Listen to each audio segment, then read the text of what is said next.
Hello दोस्तों, नमस्कार। आज के इस न्यू वीडियो में आपका स्वागत है। आज के इस न्यू वीडियो में हम लोग देखेंगे कि राता जोड़ नियम का जो है श्लोक नंबर 31। पिछले वीडियो में जो है हम लोग 30 नंबर श्लोक तक अध्ययन कर चुके हैं। तो बढ़ते हैं अपनी क्लास की तरफ। श्लोक है गुणानुरक्ताम अनुरक्त साधन कुलाभिमानी कुलजाम नराधिप परय त्वदनयः क इव अपहारये मनोरमाम आत्मबधूमिव श्रियम। अर्थात अगर इसका वन में देखते हैं तो अनुरक्त साधन कुलाभिमानी, अनुरक्त साधन कुलाभिमानी नराधिप नराधिप नराधिप अर्थात अनुरक्त साधनम अनुकूल साधनों वाला जो है, अपने कुल पर गर्व करने वाला, नराधिप राजा जो है, त्वद यानी कि त्वदनय यानी कि त्वदनय यानी कि आपसे अतिरिक्त दूसरा जो है, कह इव यानी कि कुल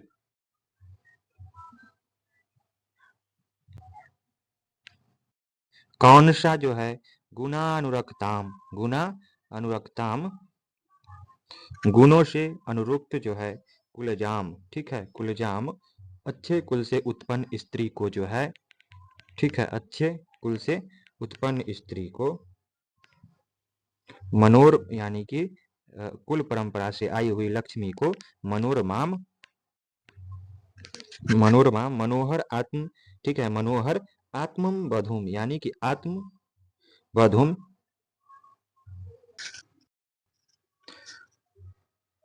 अपनी पत्नी के जो है तरह श्रियम यानी कि श्रियम लक्ष्मी को जो है, श्रियम यानी कि लक्ष्मी को जो है, परह यानी कि शत्रुओं द्वारा जो है, अपहार्यते अर्थात वो जो है अपहरण कराते, ठीक है, यानी कि कहना चाह रहे हैं कौन, तो वो जो है द्रौपदी। अनुकूल साधनों वाला कुलाब भी मानी तुम्हारे अतिरिक्त और कौन राजा गुणों का अनुरुक्त कुलीन एवं मन को जो है रमाने वाली मनोहर अपनी प्रियतमा के समान राजलक्ष्मी को जो है शत्रुओं से जो है अपहृत यानी कि अपहरण कराएगा, ठीक है। वो जो युद्ध क्रीड़ा में जो हार गए थे, ठीक है, उसी के बारे में बोल रहे हैं, ठीक है। क्या, तो गुणा अनुरक्त यानी कि गुणा अनुरक्ताम अनुरक्त साधन कुलाभिमानी कुलजा नराधिप परय त्वदनय क इव अपहारये मनोरमाम आत्मबधुम श्रियम, ठीक है, यानी कि बोल रहे हैं क्या, तो युधिष्ठिर ने जो है युद्ध क्रीड़ा में जो है राजलक्ष्मी को खो दी। किसको, तो द्रौपदी इस कृत्य को जो है, द्रौपदी इस कृत्य को अत्यंत निंदनीय मानती है। वह युधिष्ठिर को जो है उपालभ देती हुई कहती है कि जैसे कोई व्यक्ति अपनी कुल की मर्यादाओं को छोड़कर अपनी पत्नी यानी कि अपनी पत्नी को दूसरों को सौंप दे, तुमने भी उसी तरह अपने वीर भाइयों के होने पर भी क्षत्रिय कुल की आन बान को छोड़कर अपने पूर्वजों से चली आई राजलक्ष्मी को भी शत्रु को जो है सौंप दिया है। अर्थात तुम पुरुषार्थ पराक्रम एवं स्वाभिमानी रहित यानी कि स्वाभिमान रहित व्यक्ति हो, जो अपने राज्य की रक्षा करने की अपेक्षा उसे शत्रुओं को जो है सौंप दिया है।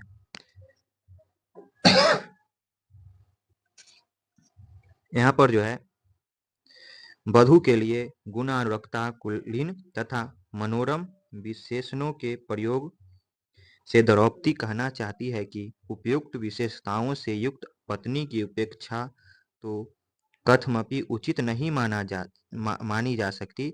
इसी प्रकार यदि शत्रु के द्वारा राजलक्ष्मी का अपहरण कोई शक्तिशाली शासक देखता रहे तो यह घोर अपमानजनक होती है, ठीक है, ये जो है द्रौपदी बोल रही है। अगला श्लोक है भवन्तम एतर्हि मन सविगर्हिते विवर्तमानम नरदेव वर्तमनि कथम न मन्यो ज्वलयति उदीरितः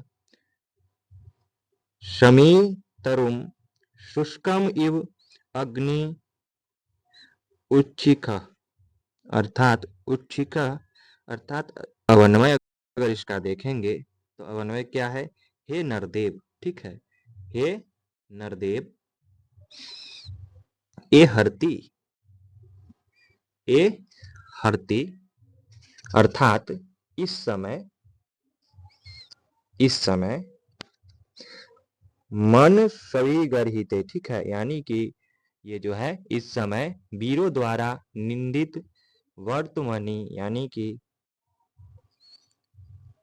मार्ग में जो है विवर्तमानम स्थित विद्वान भवंतम, यानी कि आपको जो है, आपको उदीरितः, आपको जो है उदीरितः उद्दीपन, उदीरितः उदीरितः मन्यु, यानी कि उद्दीपन क्रोध, शुष्कम सूखे हुए, और शमी तरुम, यानी कि शमीना, यानी कि शमी नामक, शमी नामक वृक्ष को जो है उच्छिका, यानी कि ऊंची लपटों वाली अग्नि इव, ठीक है, यानी कि अग्नि इव, ऊंची लपटों वाली, ठीक है, अग्नि इव आग के समान, कथन कथम न, यानी कि क्यों नहीं, ज्वल्यते, यानी कि प्रज्वलित कर देता, ठीक है, यानी कि क्यों नहीं प्रज्वलित कर देता, यानी कि क्या कहना चाह रहे हैं? हे नरेंद्र, नरेंद्र, ठीक है, हे नरेंद्र, यानी कि हे नरदेव, इस समय मन स्वीजनों, यानी कि मन सभी जनों के द्वारा निंदित मार्ग में स्थित हुए आपको उद्दीप्त, यानी कि उद्दीप्त क्रोध उसी तरह क्यों नहीं प्रज्वलित कर देता जैसे उठती हुई लपट शमी के वृक्ष को जला देती है। द्रौपदी के हृदय में शत्रु से जो है प्रतिशोध की आग भड़क रही है। वह युधिष्ठिर के हृदय में भी शत्रु के प्रति क्रोधाग्नि जगाना चाहती है।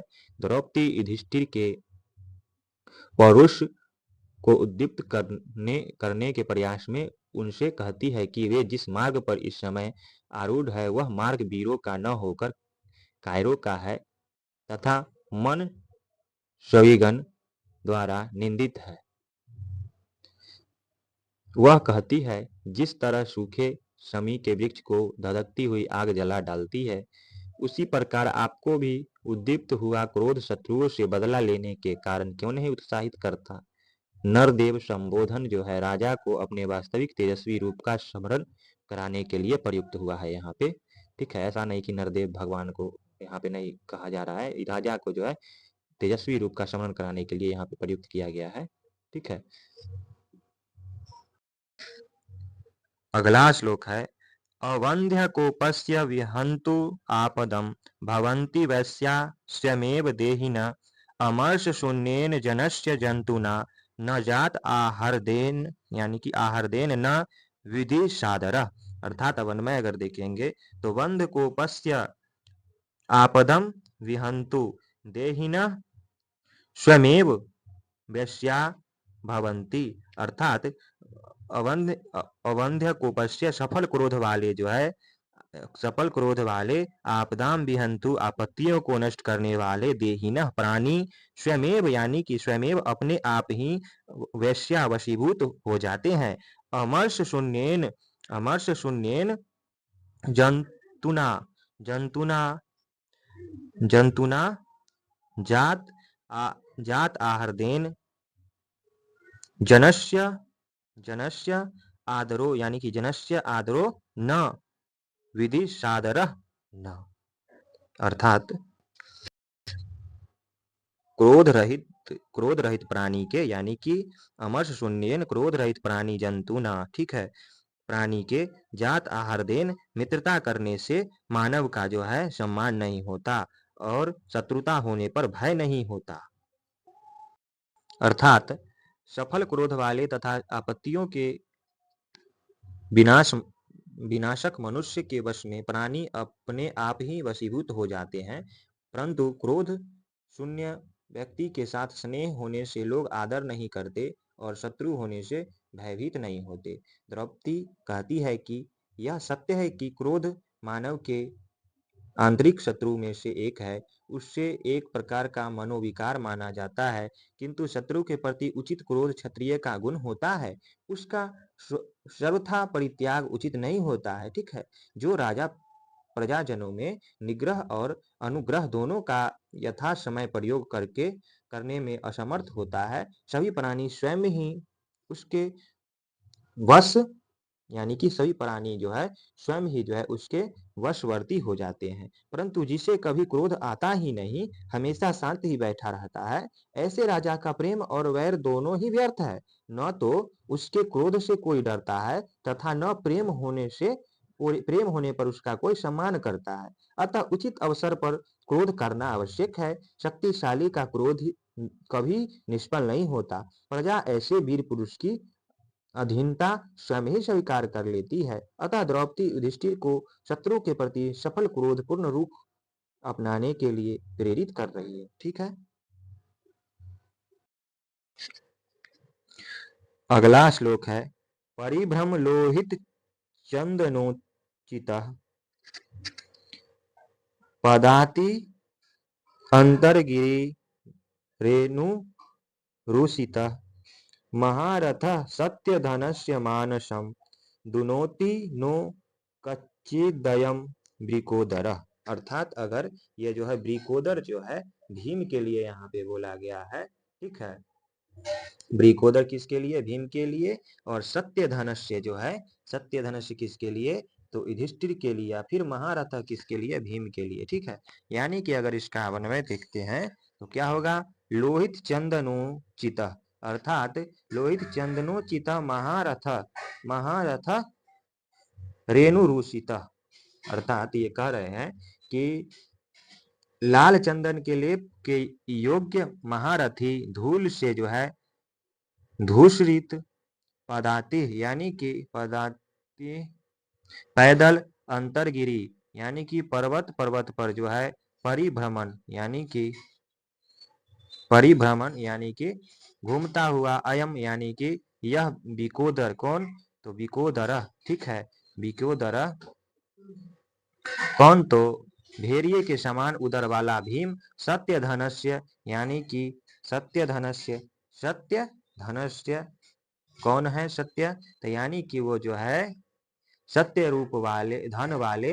ठीक है, आपके यानी कि युधिष्ठिर के मानसम। ठीक है, मानसम मन को जो है चित्त को कच्चित यानी कि क्या न दुनोती यानी कि कच्चित यानी कि क्या न जो है दुनोती यानी कि पीड़ित नहीं करता। यानी कि क्या न क्या पीड़ित नहीं करता। ये जो है कह रहे हैं, क्या कह रहे हैं? अगर कि जो है लाल चंदन से जो है प्रसाधन करने योग्य महान योद्धा, किंतु अब जो है धूली से धूसरित यानी कि धूली से धूसरित होकर पैदल चलने वाला तथा पर्वत पर्वत भटकता हुआ यह भीमसेन सत्य को ही धन मानने वाले आपके मन को क्यों नहीं जो है पीड़ित करता है। इस श्लोक में जो है द्रौपदी भीमसेन की दुर्व्यवस्था का जो है दुरावस्था का जो है वर्णन कर युधिष्ठिर को जो है युद्ध के लिए जो है उत्तेजित करती हुई कहती है कि जो भीमसेन पहले रक्त चंदन का जो है अंग यानी कि अंगराग लगाने का अव्यस्त था तथा रथ द्वारा ही जो है गम गम यानी कि पहले चलते थे। ठीक है, वही भीमसेन आज धूलि से सना हुआ पैदल ही दुर्गम पर्वतों पर फल जो है मूलादि लाने तथा मृग्या के लिए भटकता रहता है। क्या इस बात से सत्यवादी आपका मन व्यथित नहीं होता? यह सत्य धनस्य विशेषण का प्रयोग सभी प्राय है। द्रौपदी कहना चाहती है कि अपने अर्जुन में यानी कि अपने जो है आपने जो है जुए में जो है दिए गए वचन को सिद्ध करने के लिए राज्य गवा दिया। भीम की दुर्दशा इस तथाकथित सत्यता का ही परिणाम है। ठीक है, वह व्यंग पूर्वक पूछती है कि भीमसेन की ऐसी दुर्दशा देखकर भी क्या आप सत्यपरायण बने रहेंगे? शत्रु पर विजय पाने का कुछ उद्योग नहीं करेंगे? ठीक है, वास्तव में आपकी शांत प्रियता और सत्यवादिता के कारण ही हम सबकी यह दुर्दशा है, पर आप अब भी शांत बने हुए हैं। अगला श्लोक है विजित्य यह प्राज्यम अयच्छत उत्तरान कुरून अकुप्यम वसु वासवोपमः सवल्कवासांसि तवाधुना अहर्न करोति मन्युम न कथम धनंजय। अर्थात इसका अगर अन्वय देखेंगे तो क्या होगा? वासो यानी कि वासवोपम धनंजय, यह धनंजय अर्थात इंद्र के तुल्य जो अर्जुन उत्तरान, ठीक है, उत्तरान या उत्तान कुरुन, अर्थात इंद्र के समान जो है, जो धनंजय यानी कि अर्जुन उत्तरान कुरुन यानी कि उत्तरान कुरुन उत्तर कुरु प्रदेशों को जो है विजितया जीत कर जो है प्राज्यम अर्थात जो यानी कि प्राज्यम प्रचुर मात्रा में अकुप्यम वसु अर्थात सोना चांदी रूप धन को जो है अयच्छद यानी कि देता था। सह यानी कि वह जो है कौन, तो अधुना, ठीक है, अधुना अब जो है तब यानी कि आपके जो है वल्क वाशांशी यानी कि वलकल जो है वल्क यानी कि वलकल वस्त्रों को जो है आहरणम यानी कि लाता हुआ जो है वलकल वस्त्रों को जो है लाता हुआ कथम यानी कि क्यों क्यों मन्युम क्रोध को न करोति नहीं करता है, ठीक है। अर्थात कह रहे हैं कि इंद्र के समान पराक्रमी जिस अर्जुन ने उत्तर कुरु देशों को जीतकर प्रचुर मात्रा में सोना चांदी धन आपको दिया था, वह आपके लिए वल यानी कि वलकल वस्त्र लाता हुआ आपके क्रोध को कैसे नहीं उद्दीपन या उद्दीप्त करता है। इस श्लोक में अर्जुन की दशा का वर्णन करते हुए द्रौपदी कहती है कि यह अर्जुन पराक्रम में इंद्र के तुल्य है। वह पूर्व में आपको जो है साधारण जनों की पहुंच से परे उत्तर कुरु देशों को जीतकर प्रचुर मात्रा में सोना चांदी दिया करता था। वही अर्जुन वर्तमान में आपके बहिन के लिए वल यानी कि वन वाला वस्त्र, ठीक है, वलकल वस्त्र लाकर देता है। यानी कि यहाँ अर्जुन के अतीत और वर्तमान रूपी तुलना की यानी कि अतीत और वर्तमान की तुलना के माध्यम से द्रौपदी यह बताना चाहती है कि यह परिवर्तन केवल युधिष्ठिर के कारण हुआ है। अर्जुन को ऐसी स्थिति में देखने के पश्चात भी युधिष्ठिर के जो है मन में यानी कि क्षोभ अवस्था क्रोध उत्पन्न नहीं होता। यह बड़े आश्चर्य की बात है, ठीक है दोस्तों। तो मिलते हैं आज के वीडियो में इतना ही, मिलते हैं अगले वीडियो के साथ अगले श्लोक के साथ, ठीक है। अगर वीडियो अच्छा लगता है तो लाइक कर दीजिए, सब्सक्राइब कर दीजिए और अपने दोस्तों के साथ शेयर कर दीजिए।